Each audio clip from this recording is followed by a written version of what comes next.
To IXL with me. Today we're gonna talk about using the prefixes re. Okay, as we know, of prefixes can be added to the beginning of a base word to create like a new word. So knowing the meaning of prefixes can help you determine the meaning of a word.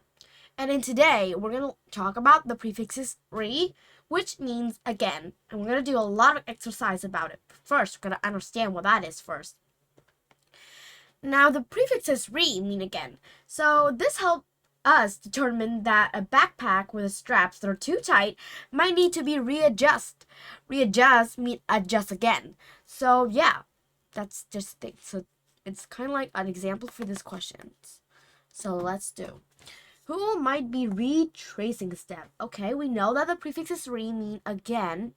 So retracing would be kind of like kind of like going back using the same way, just doing it again. Okay, so let's see. It is asking us who might be retracing